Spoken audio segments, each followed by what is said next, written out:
मैं आपका एक बार फिर से वेलकम करता हूं आपके अपने चैनल ब्रिलियंट मैथ्स क्लासेस पर।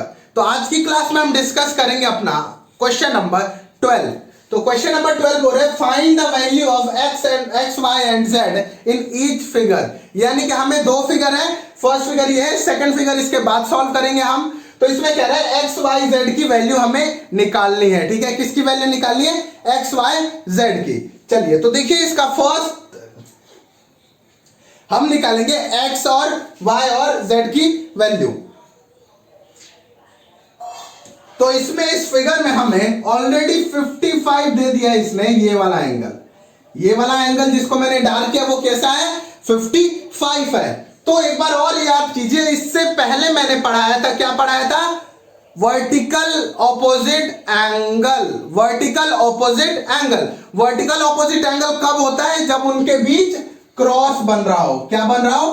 क्रॉस बन रहा हो। तो ये वाला एंगल जो होगा वही ये होगा, और जो ये होगा वो ये होगा। यानी कि जो ऊपर वाला होगा जितना उतना ही नीचे वाला होगा, और जितना लेफ्ट वाला होगा उतना ही राइट वाला होगा। कब? जब वहां पर क्रॉस बन रहा हो। क्या बन रहा हो? क्रॉस बन रहा हो। तो यहां पर भी क्रॉस बन रहा है। तो अब क्या होगा? जो ऊपर वाला होगा वही नीचे वाला, और जो लेफ्ट वाला होगा वही राइट वाला होगा। ठीक है, किस प्रॉपर्टी से? प्रॉपर्टी आपको लिखना पड़ेगा कि क्यों लेफ्ट वाला राइट वाले के इक्वल हुआ या ऊपर वाला नीचे वाले के इक्वल हुआ। क्यों? Vertical opposite angle are equal. Vertical opposite angle are equal. ठीक है, या फिर आप ये भी लिख सकते हैं वर्टिकल ऑपोजिट एंगल। ठीक है, तो यानी कि जो होगा ये 55 degree is equal to angle y. क्या होगा? Angle y. या फिर लिख सकते हैं, मैं मान लीजिए इन सबको नेम कर दे रहा हूं, ए बी सी डी, और यहां पर ये वाले सेंटर को मैंने बोल दिया ओ। क्या बोल दिया? ओ। तो यहां पर लिखेंगे इन दिस फिगर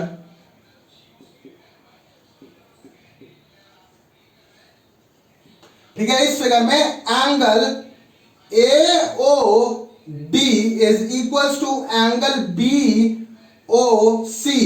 रीजन इस वाले ब्रैकेट में लिखेंगे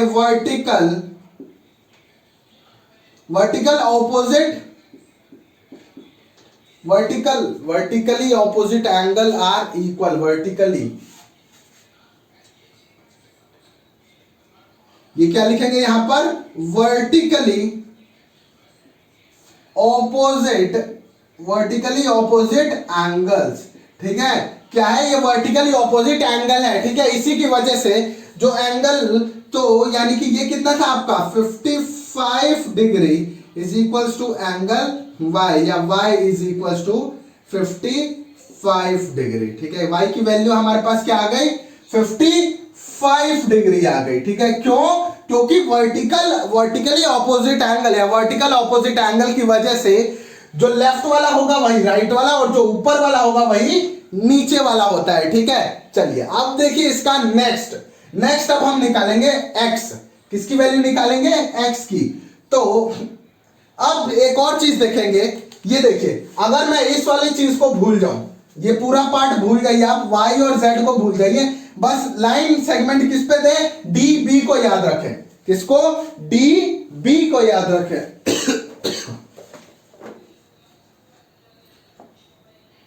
अब देखिए डी बी दिख रहा है आपको? केवल डी बी। तो डी बी एक स्ट्रेट लाइन है जिसपे एक एंगल बन रहा है 55, और दूसरा एंगल हमें निकालना है। क्या है? दूसरा एंगल हमें निकालना है। तो दूसरा एंगल निकालना है। Angles on a straight line का सम कितना होता है? Sum of angle on straight line is equals to 180 degree. किसके इक्वल होता है? 180 डिग्री का। ठीक है, तो अगर स्ट्रेट लाइन के एंगल्स 180 डिग्री के इक्वल होते हैं, तो अगर एक एंगल 55 का है तो दूसरा एंगल निकाल देंगे, 180 में से माइनस करके निकाल देंगे। क्योंकि ये क्या है? एक स्ट्रेट लाइन पे दो एंगल बन रहे हैं, और इन दोनों एंगल का सम किसके इक्वल होगा? 180 डिग्री के इक्वल होता है। 180 डिग्री के एंगल के 180 डिग्री के इक्वल होगा, और एक 55 है तो दूसरा x है, उसको 180 से माइनस कर देंगे। ठीक है, तो देखिए इसको कैसे निकालेंगे? 55 प्लस का x is equal to 180 degree. क्यों? सम सम ऑफ एंगल्स लिखना है आपको, क्यों? Sum of angle on straight line,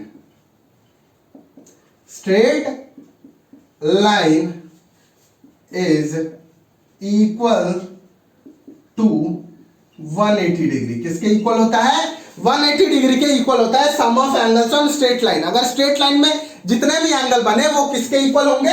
180 degree के। तब यहां से आप सॉल्व कर लेंगे। 55 प्लस का है, जब 55 इस साइड जाएगा तो माइनस का हो जाएगा, यानी कि x is equal to 180 minus का 55, 180 माइनस का 55, ठीक है। तो यानी x की जो वैल्यू आ गई हमारे पास कितनी आ गई? 125 कितनी आ गई? 125 आ गई, ठीक है। तो इसका मतलब जो x की वैल्यू आई वो कितनी आ गई? 125 आ गई। कितनी आ गई? x की वैल्यू 125 आ गया, ठीक है। x की वैल्यू 125 आ गई। अब हमारे पास बचा हुआ है z की वैल्यू निकालना। किसकी? z की वैल्यू। तो एक और बार याद कीजिए, जो लेफ्ट वाला होगा वो राइट वाला, और जो ऊपर वाला होगा वही नीचे वाला। क्यों? क्योंकि यहां पर क्रॉस बन रहा है, और ये कौन से एंगल किस प्रॉपर्टी से इक्वल होंगे? Vertically opposite angles, vertically opposite angles. अब हमें वैल्यू निकालनी है z की। किसकी? z की, ठीक है। तो z की वैल्यू देखिए, जो चीज हमने किया था x में, जो चीज हमने जैसे y की वैल्यू निकाली थी, y की वैल्यू निकाली जो कि ये 55 था, वही हमने y की वैल्यू होगा। क्यों? क्योंकि वर्टिकली ऑपोजिट एंगल। कैसे पता चला? क्योंकि यहां पर क्रॉस बन रहा है, तो क्रॉस में ऊपर वाला नीचे वाले के इक्वल होगा और लेफ्ट वाला राइट वाले के इक्वल होगा, ठीक है। तो उसी की वजह से हमने y जो था लेफ्ट में था, y राइट में था, और 55 लेफ्ट में, यानी कि y किसके इक्वल हो गया? 55 के, ठीक है। या फिर अगर आप z की वैल्यू निकालना चाहते हो तो जो x होगा वही क्या होगा? z। क्यों? एक रीजन है, वो रीजन क्या है? Vertically opposite angle. कौन सा रीजन है? वर्टिकली ऑपोजिट एंगल, ठीक है। तो यहां पर लिख लेंगे आप z is equals to angle, z is equals to angle x। यहां पर रीजन पूछेगा तो यहां पर रीजन में आप ब्रैकेट में लिख देंगे vertically opposite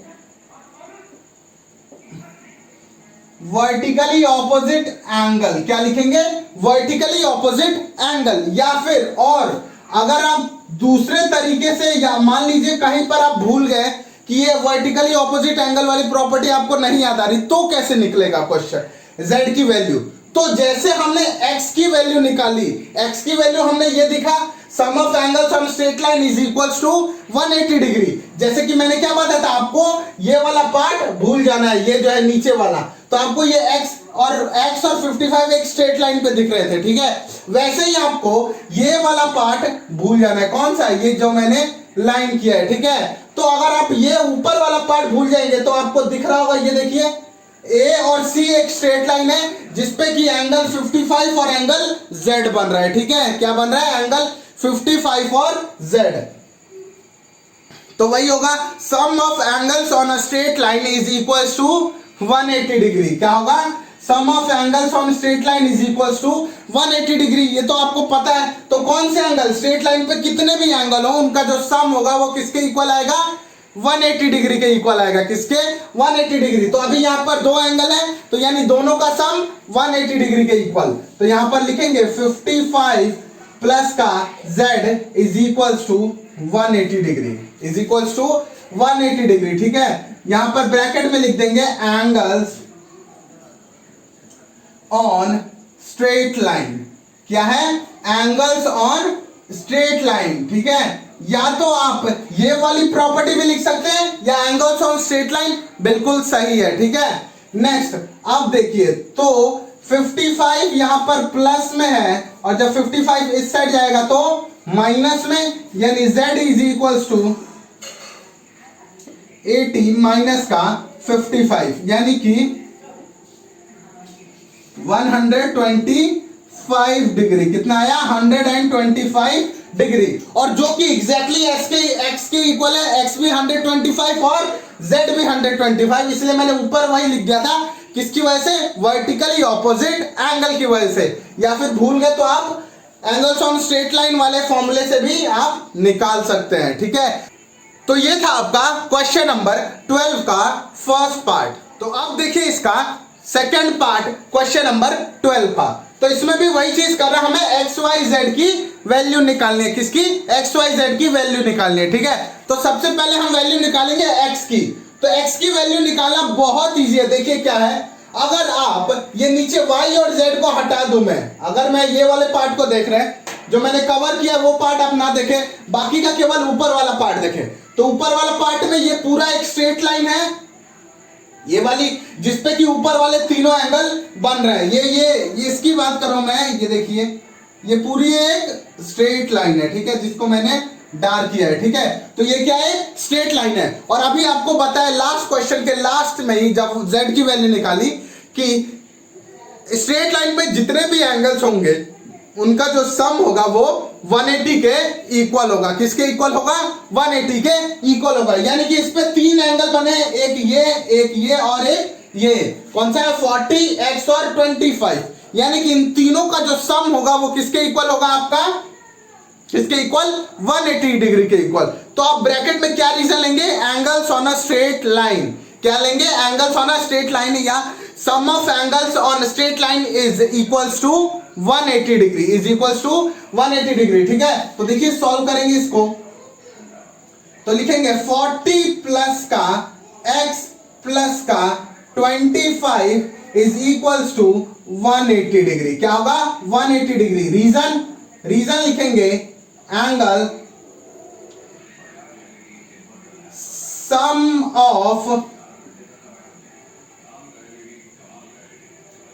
of angles on straight line is equal to 180। किसके इक्वल होता है? स्ट्रेट लाइन पे जितने भी एंगल बनेंगे उनका जो सम होगा वो किसके इक्वल होगा? 180 के इक्वल होगा। किसके?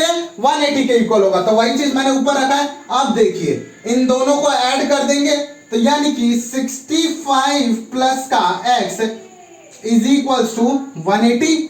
अब ये प्लस का है, इस साइड आएगा तो माइनस का, यानी x की जो वैल्यू आई हमारे पास कितनी आ गई? 180 माइनस का 65, यानी x की वैल्यू आ गई हमारे पास 65, यानी कि 115। कितना आ गया x की वैल्यू? 115, ठीक है। x की वैल्यू आई है हमारे पास 115, ठीक है। अब हम देखेंगे y की वैल्यू। किसकी? y की वैल्यू, ठीक है। तो दोबारा देखिए, y की वैल्यू निकालने के लिए आपको, अगर मैं ये x 25 और z को ना देखूं, x 25 और z को ना देखूं, समझिए कि ये पूरा पोर्शन हट चुका है, ठीक है। तो ये पूरा पोर्शन, तो ये वाला लाइन, अब इस वाले लाइन की बात हो रही है, ये जो डायगोनली लाइन आ रहा है इसकी बात हो रही है, ठीक है। यानी कि ये जो डायगोनली लाइन जिसको अभी मैंने डार्क किया, वो क्या है? वो भी एक स्ट्रेट लाइन है, स्ट्रेट लाइन है। और उस पे कितने एंगल बन रहे हैं? दो एंगल, एक तो 40 और एक y, एक तो 40 और एक y, ठीक है। तो दो एंगल बन रहे हैं, और फिर वही चीज यूज करेंगे कि angle sum of angle on straight line is equals to 180 degree, ठीक है। और यहां पर कितने एंगल बन रहे हैं? दो एंगल बन रहे हैं, ठीक है। तो यहां पर लिखेंगे फॉर y, किसके लिए हम कर रहे हैं? y के लिए। तो 40 प्लस का y is equals to 180 degree. 40 plus का y is equals to 180 degree. क्यों? तो यहां पर लिखेंगे sum of angles on straight line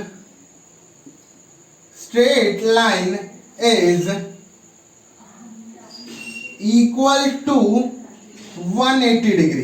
किसके इक्वल होता है? एंगल जो होते हैं स्ट्रेट लाइन में वो किसके इक्वल होते हैं? 180 डिग्री के इक्वल होते हैं, उनका जो सम होता है। तो यहां पर दो एंगल है और इन दोनों का सम 180 के इक्वल होगा, ठीक है। तो अब ये देखिए, ये जो है हमारे पास 40, वो इस साइड आएगा।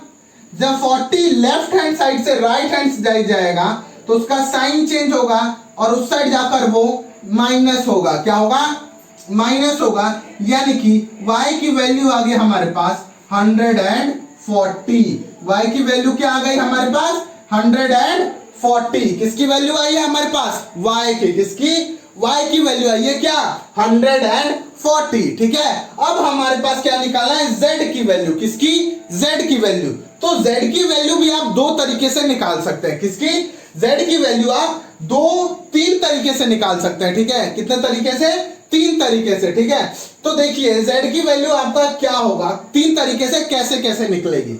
तो जो z की वैल्यू है वो हमारे तीन तरीके से निकल सकते हैं, कितने, तीन तरीके हैं z की वैल्यू निकालने के। दो तरीके सेम है बट हम उनको अलग अलग यानी कि दो फेज से करेंगे, एक बार x को इंक्लूड करेंगे और दूसरी बार y को इंक्लूड करेंगे। लेकिन वो दोनों जब x और y को इंक्लूड करेंगे तो वो सेम होगा, लेकिन एक और तरीका होगा जो कि हमें एक प्रॉपर्टी याद करना है, जस्ट हमने पढ़ा vertically opposite angle, vertically opposite angle are always equal. किस वजह से इक्वल होगा, वर्टिकली ऑपोजिट एंगल्स की वजह से, ठीक है। तो फर्स्ट देखिए फॉर z, किसकी बात करेंगे, अब हम z की बात करेंगे, ठीक है। तो z की बात में अभी मैंने बताया कि यानी z को हम तीन तरीके से निकालेंगे। तो फर्स्ट यानी कि a में देखेंगे, देखिए a में हम निकालेंगे पहले प्रॉपर्टी वाले से। तो अगर जो बोल्ड लाइनें हैं यानी कि जो मोटी लाइनें हैं जिन पे मैंने दो तीन बार चला हुआ है, उसको आप थोड़ा सा ध्यान से देखेंगे तो वो आपस में क्रॉस बन रहा है। क्या बन रहा है, फिगर, क्रॉस का फिगर बन रहा है, ठीक है। तो जब क्रॉस बन रहा है तो आपको ध्यान आया, जब क्रॉस बनेगा तो कौन सा वर्ड यूज होगा, प्रॉपर्टी वर्टिकली ऑपोजिट एंगल। कौन सा, वर्टिकली ऑपोजिट एंगल। और जब क्रॉस बनेगा तो ऊपर वाला नीचे वाले के संग, ऊपर वाला नीचे वाले के इक्वल और लेफ्ट वाला राइट वाले के इक्वल जाएगा, ठीक है। क्यों, रीजन कोई पूछेगा कि क्यों ये इक्वल होंगे तो आपको रीजन क्या देना है, वर्टिकली ऑपोजिट एंगल। क्या रीजन देना है, वर्टिकली ऑपोजिट एंगल, ठीक है। तो ऊपर वाला यानी कि जो x और 25 जितना होगा उतना ही क्या होगा, y, जितना x और 25 होगा उन दोनों का सम वो उतना ही होगा y। तो हमारा x क्या था 115 और y कितना है 25, y कितना है 25 और x आया था हमारा 115। तो दोनों को ऐड करूंगा मैं, तो ये जो पूरा एंगल है, देखिए ये जो नया वाला अभी बना है, ये पूरा एंगल किसके इक्वल होगा, 140 के इक्वल होगा। किसके, 140 के इक्वल होगा। और अभी ध्यान कीजिए y की जो वैल्यू हमारे पास क्या आई थी, 140, y की वैल्यू क्या आई थी 140। तो इससे पता चल गया कि ऊपर वाला जितना है उतना ही हमारा नीचे वाला है, ठीक है। तो अब क्या होगा, जितना लेफ्ट वाला होगा उतना ही राइट वाला होगा, यानी कि 40 है वो किसके इक्वल होगा, z के इक्वल, यानी कि z कितना होगा 40। क्यों, रीजन पूछेगा तो यानी कि वर्टिकली ऑपोजिट एंगल। क्या है, वर्टिकली ऑपोजिट एंगल। तो लिखेंगे यहां पर z is equals to 40, z is angle z is equals to 40 degree. Reason, vertically opposite,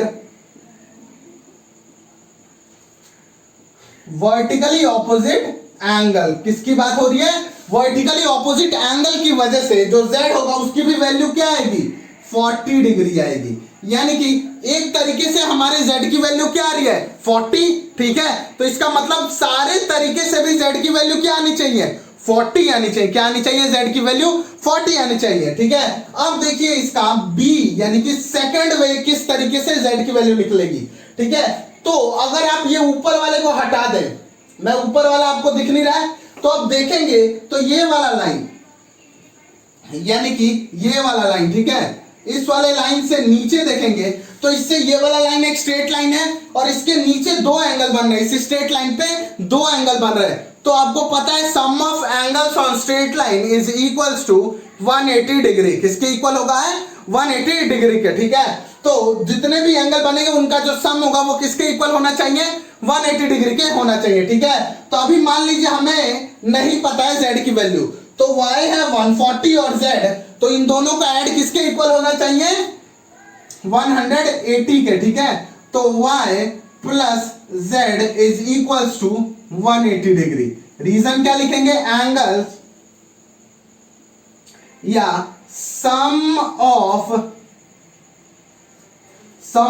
angles on straight line is equal to 180 degree. किसके इक्वल होता है? 180 के इक्वल होगा, ठीक है। तो अब y की वैल्यू हमारे पास क्या है? 140। क्या है? 140 प्लस z की वैल्यू हमें नहीं पता है और ये आया 180, ठीक है। तो अब ये 140 लेफ्ट से राइट की ओर जाएगा तो क्या होगा? इसका साइन चेंज हो जाएगा, यानी कि ये नेगेटिव हो जाएगा। तो z is equal to 180 minus का 140। तो यानी कि z की जो वैल्यू आई हमारे पास कितनी आ गई?